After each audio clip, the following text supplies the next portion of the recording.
안녕하십니까. 우리 사도행전을 계속 또 공부하겠습니다. 지난 시간에는 우리가 사도행전 1장에 보면은 아직도 제자들이 주님이 증거하신 그 말씀에 대해서 오해하고 있는 모습을 우리가 살폈고, 또 아버지의 약속하신 것을 주님께서 승천하기 직전에 기다리라 하는 말씀을 우리가 봤지요. 그리고는 그 약속대로 믿고 전심으로 기도하고 있던 120명의 성도들. 그리고 2장에 보면은 이제 열흘 만에 그 약속의 성령이 이제 임하시는 장면이 나오죠. 그래서 이 약속의 성령이 임하고 난 뒤에야, 그때서야 그들이 그동안에 예수님께서 증거하셨던 메시지 내용이 무엇인지를 제대로 알게 되고, 그래서 바로 이제 그들도 역시 증거하는 모습, 또 특별히 무엇보다도 그들은 아주 담대하게, 그전에는 부인하고 또 도망가기도 하고 했지만은, 이 약속의 성령을 받고 난 그들의 모습들은 전혀 다른 사람 다른 사람처럼 그런 변화된 모습을 우리가 볼 수가 있습니다. 자, 그러면은 그들이 이 보혜사 성령을 받고 난 뒤에 그들이 가르쳤던 메시지가 무엇이었을까 하는 것은 대단히 중요합니다. 그래서 전에 같으면은 자기 나라 민족 해방의 어떤 운동의 역사를 가르쳤지만은, 이제는 전혀 다른 모습으로 주님께서 증거하셨던 주님의 나라를 이제 가르치는 모습을 볼 수 있습니다. 자, 그래서 마태복음 28장 20절에 보면 주님께서는 내가 너희에게 분부한 모든 것을 가르쳐 지키게 하라고 말씀하셨는데, 이 내가 너에게 분부한 모든 것이 뭐냐?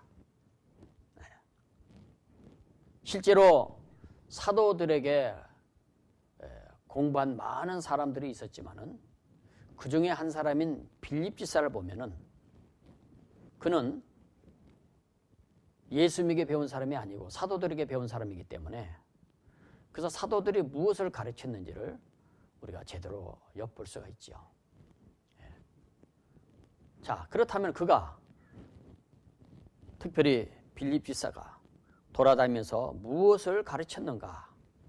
사도행전 8장 12절에 보니까 말씀하기를, 빌립이 하나님의 나라와 및 예수 그리스도의 이름에 관하여 전도함을 저희가 믿고 남녀가 다 세례를 받았다는 말씀을 기록하고 있습니다. 그는 지금 이 말씀에서 보여주는 것처럼 전도하러 다니면서 하나님의 나라와 예수 그리스도에 관해서 전했다고 말하고 있어요. 다시 말해서 이 빌립 집사는 사도들에게 교육을 받은 사람입니다. 그러니까 사도들이부터 교육받은 빌립 집사가 증거한 메시지가 바로 그것이라고 지금 말하고 있는 걸 봐서는, 빌립 집사는 제대로 교육을 받았다, 이렇게 볼 수 있죠. 그래서 하나님의 나라,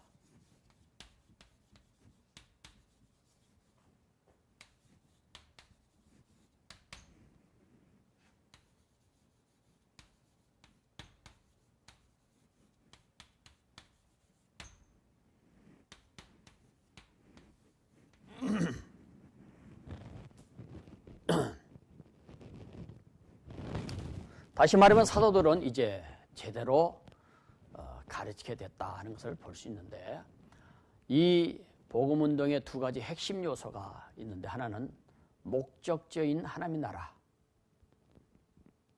그리고 또 하나는 다른 목적지는 바로 길이 되시는, 그 목적지로 가는, 이쪽으로 가는 길이 되시는 예수 그리스도.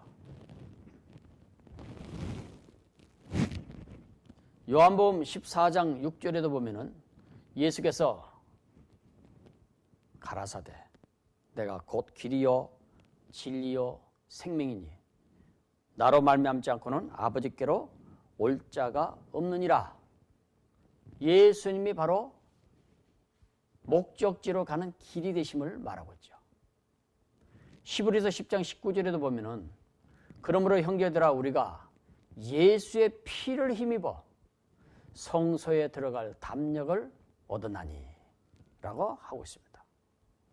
오늘날 이 목적지가 바르게 설명되지 않기 때문에 예수 그리스도가 무슨 자신의 사업이나 잘되게 하고 병이나 고쳐주고 또는 자기가 원하는 대로 도와주는 분으로만 전락되고 있는 것입니다.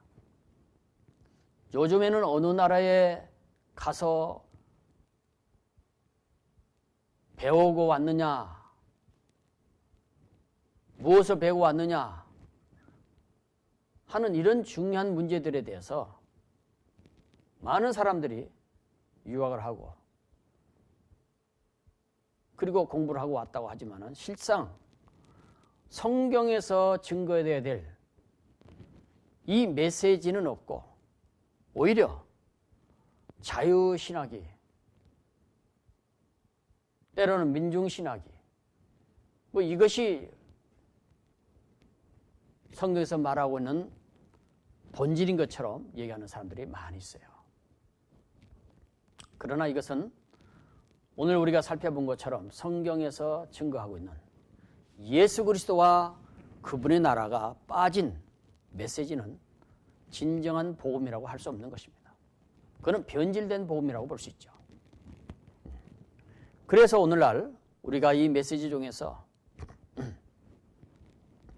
또 성경 공부 중에서 또 신학 속에서도 이 메시지가 빠져버리면은 진정한 신학이라고 할 수 없고 진정한 우리가 성경 공부라고 할 수가 없는 것입니다. 신학자가 되는 것도 중요하고 제자가 되는 것도 중요하지만은 학문적이 아니라 정말 성경에서 말하고 있는 이 본질의 핵심이 빠져버린 그것은 아무 소용이 없는 것이죠.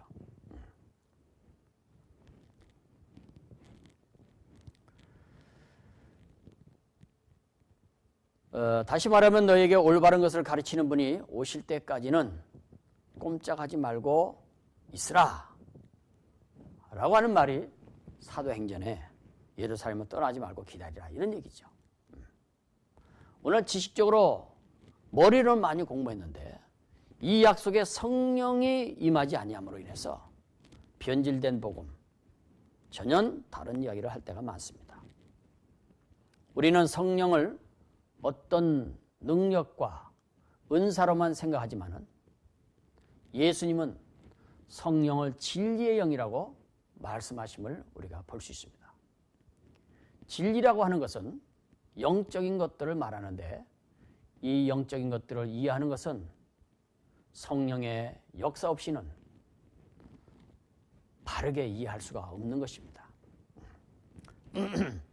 고린도전서 2장 10절에 보면은 오직 하나님이 성령으로 이것을 우리에게 보이셨으니 성령은 모든 것 곧 하나님의 깊은 것이라도 통달하시느니라 라고 말씀하고 있습니다. 그래서 성령 받고 난 다음 제자들은 비로소 모든 것이 다 이해가 되기 시작했으며 또 그것을 가르치기 시작했고 또 그들에게 배운 사람들이 돌아다니면서 하나님의 나라와 예수 그리스도를 증거하게 된 것입니다. 지난날에는 민족 해방 운동가로서 예수를 따라다녔고 천국이 아니라 이스라엘 나라 독립을 위해서 주님을 따라다녔지만은 이제 그들은 인류의 구세주이신 예수 그리스도, 십자가에 못 박히신 예수 그리스도, 그리고 그의 이름으로 죄 사함을 받게 되는 예수를 증거하였던 것입니다. 사도행전 2장 37절에 보면은 저희가 이 말을 듣고 마음에 찔려 베드로와 다른 사도들에게 물어가로되 형제들아 우리가 어찌할꼬 하거늘 베드로가 가라되 너희가 회개하여 각각 예수 그리스도 이름으로 세례를 받고 죄 사함을 얻으라. 그리하면 성령을 선물로 받으리니 라고 말씀하고 있습니다. 사도행전 10장 43절에도 저에 대하여 모든 선지자도 증거하되 저를 믿는 사람들이 다 그 이름을 힘입어 죄 사함을 받는다 하였느니라. 그리고는 38절에 가서 13장 사도행전 13장 38절에 그러므로 형제들아 너희가 알 것은 이 사람을 힘입어 죄 사함을 너희에게 전하는 이것이며 또 모세의 율법으로 너희가 어렵다 하심을 얻지 못하던 모든 일에도 이 사람을 힘입어 믿는 자마다 어렵다 하심을 얻는 이것이니라. 그래서 하늘에 있는 유대인들의 꿈이 이루어지는 이스라엘 나라가 아닌 모든 인류의 꿈이 이루어지는 바로 그 하늘의 나라를 증거하는 모습 볼 수 있습니다. 근데 문제는 오늘날 예수 그리스도 안에 부름받은 우리들,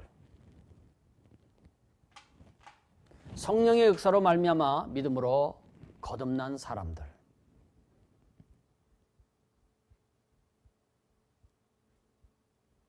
모든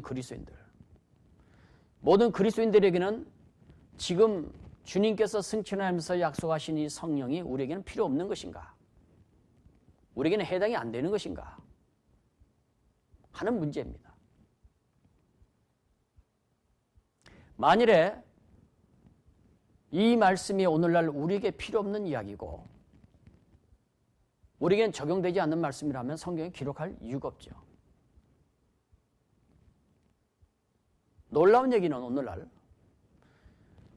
그때 주님께서 약속하신 이 성령 그리고 오순절날 임하였던 그 성령의 역사는 주님이 오실 때까지 복음이 증거되어야 되고 주님이 오실 때까지 이 천국 복음이 증거되어야 되기 때문에 여전히 우리는 이 약속의 성령이 우리에게도 필요하다는 것입니다. 다시 말해서 이 약속의 성령은 오늘날 우리에게도 여전히 유효하다는 것입니다.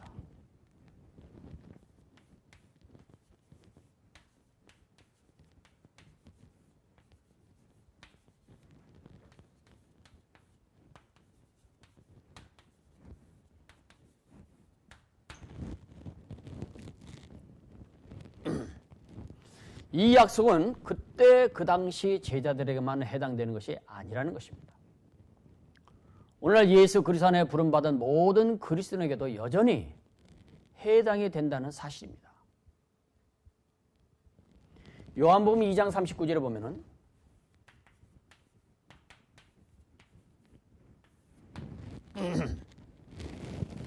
이 약속은 너희와 너희 자녀와 모든 먼데 사람 곧 주 우리 하나님이 얼마든지 부르시는 자들에게 하신 것이라고 말하고 있어요.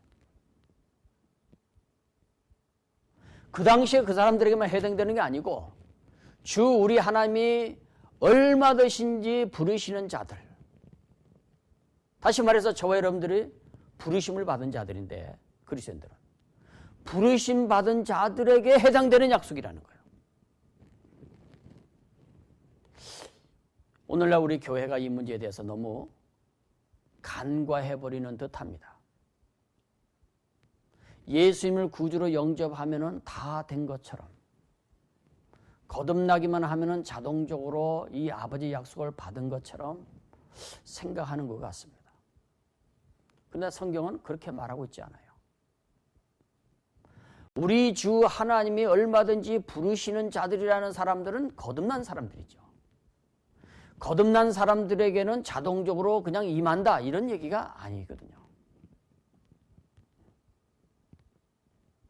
왜냐하면 이 약속은 성경에 보면 재현되고 있다고 하는 사실에 대해서 우리가 성경을 볼 수 있어요.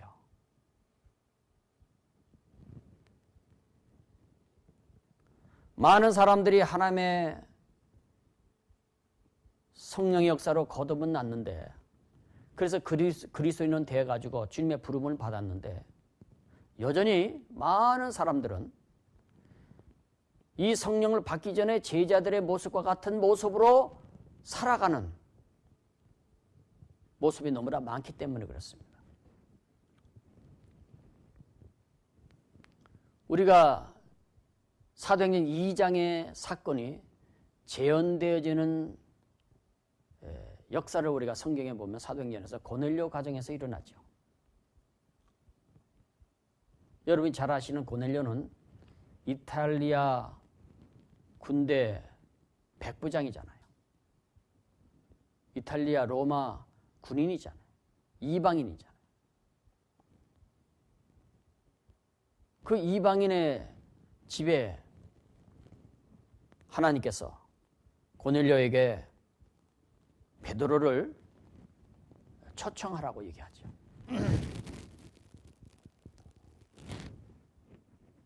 그래서 사실은 당시의 유대인들은 이방인과 상종하지 않고 이방인들을 개 취급, 짐승 취급하고 상종하지 않던 시대인데, 그래서 사실은 사도들도 역시 보면은 이방인들에게 가지 않았어요. 사도행전 8장에 가면은 보면은 이제 나오는데, 스데반 집사가 7장에서 보면 순교를 당하고 난 뒤에 예루살렘 교회가 핍박이 오지요. 그 핍박이 왔을 때 다 흩어집니다. 다 흩어져서 흩어진 지역을 보면은 흩어져서 그들이 유대와 사마리아 땅끝까지 이렇게 흩어진 사람들이 복음을 전하는데, 유독 사도들은 예루살렘 교회를 나가질 않아요. 흩어지질 않아요. 그 엿볼 수 있는 이야기가 바로 이 고넬료 가정에서 일어난 사건을 통해서 볼 수 있는데, 그래서 사실은 고넬료가 기도 가운데서 베드로를 초청해서 말씀을 듣도록 했는데, 그 사람을 보냈는데, 그때 고넬료 베드로가 사실은 역시 기도하는 가운데서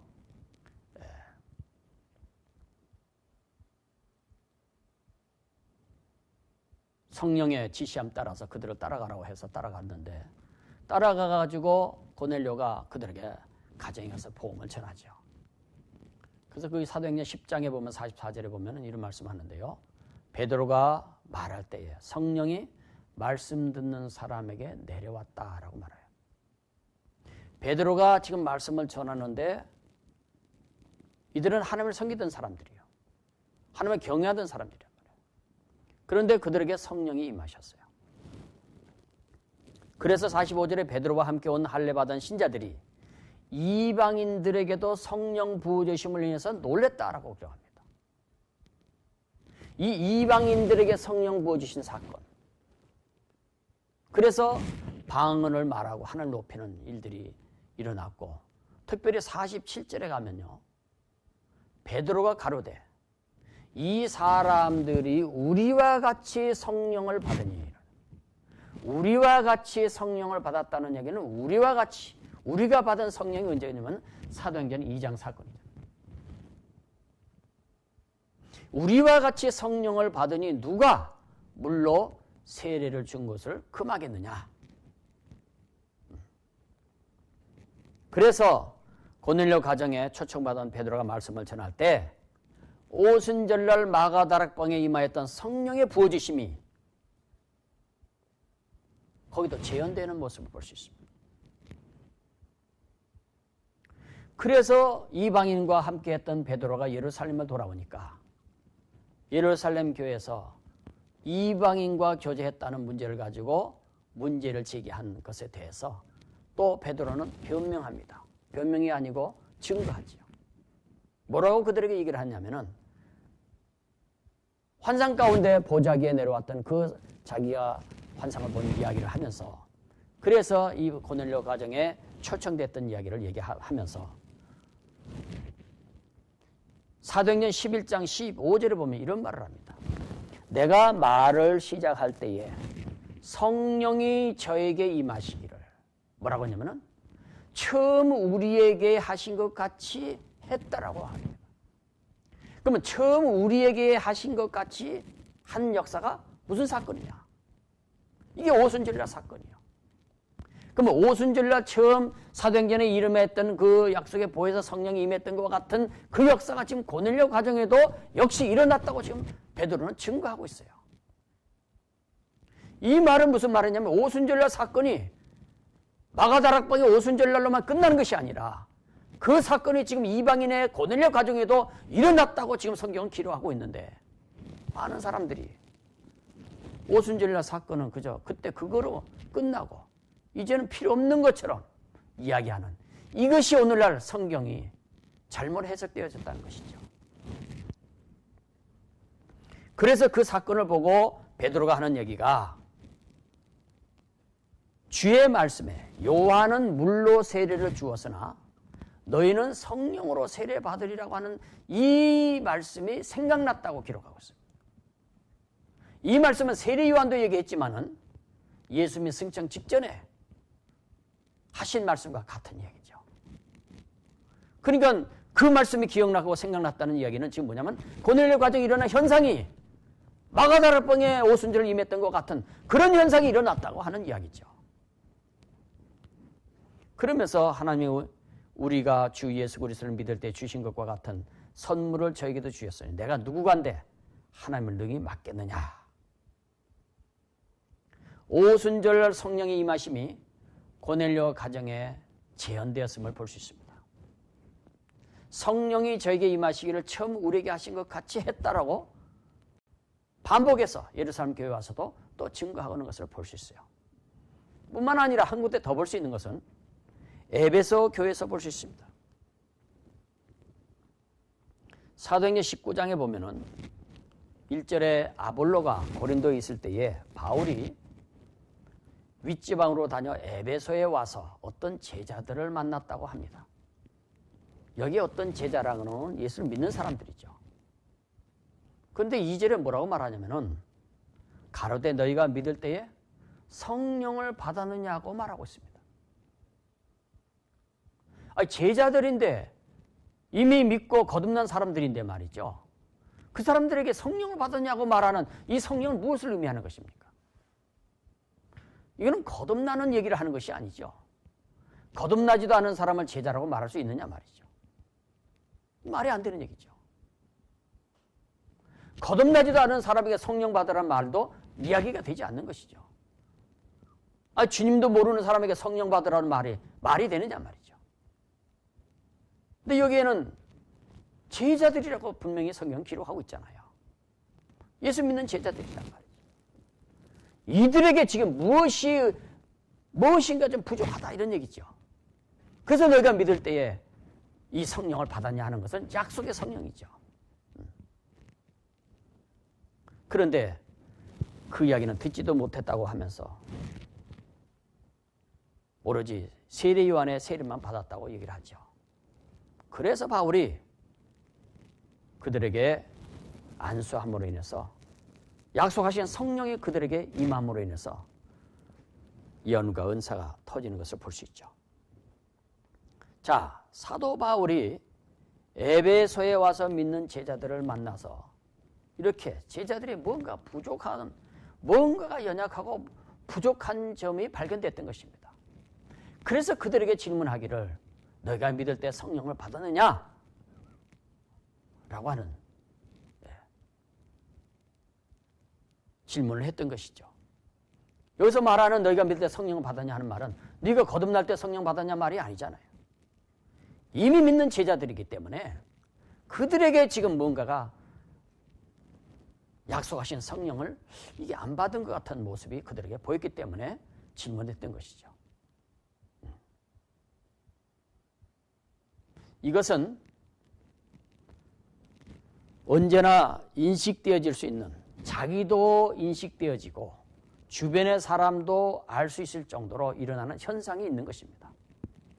신앙 부흥 때는 무엇인가가 이와 같은 일들이 일어나는 것입니다. 그것은 어떤 현상인 것이죠.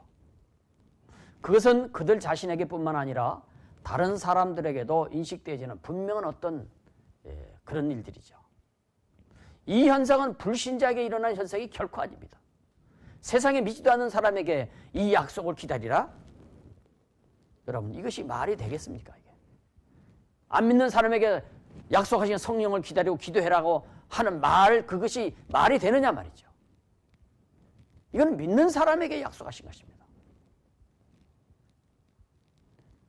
이 현상은 믿는 즉시 일어나기도 하지만 믿은 후에 통상적으로 기도하다가 또는 말씀을 보다가 듣다가 또는 안수받다가 보면은 이런 일들이 일어나는 것을 성경은 기록하고 있습니다.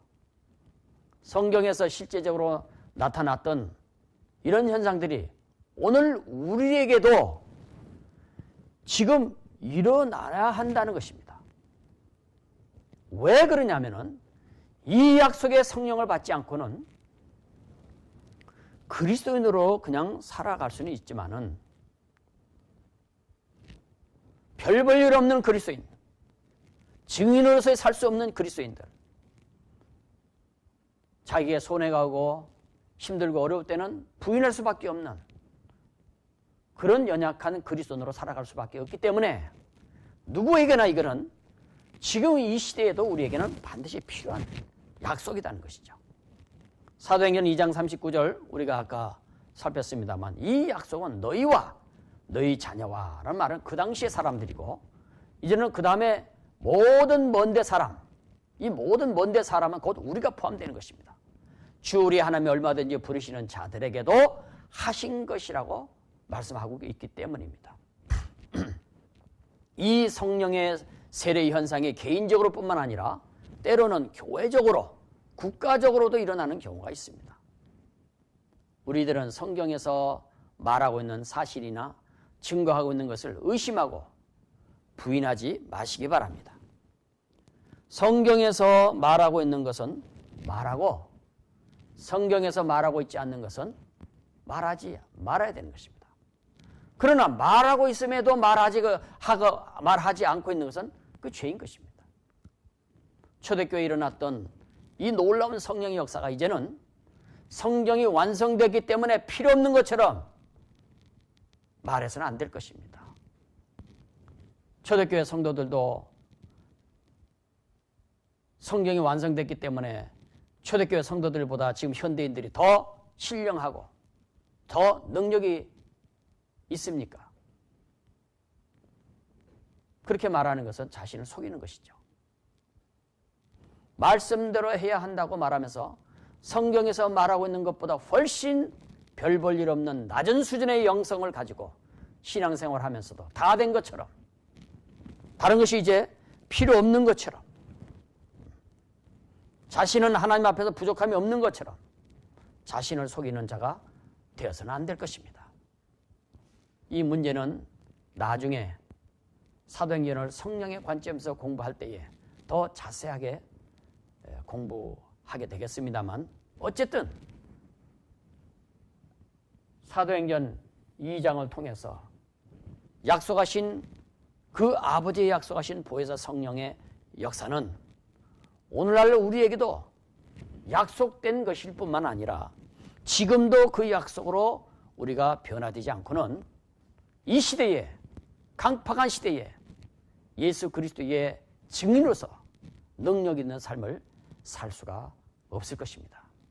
따라서 저와 여러분들은 이것을 위해서 간절히 기도하면서 이 약속의 성령으로 충만해져서 한번 세례받은 사람은 이제 충만이 되는 것이죠. 그 충만한 역사로 인해서 이 시대에 주어진 직분과 사명들을 잘 감당하는 저와 여러분이 다 되시기를 주의 이름으로 축원을 드립니다. 이번 시간에는 이것으로 강의를 마치겠습니다. 감사합니다.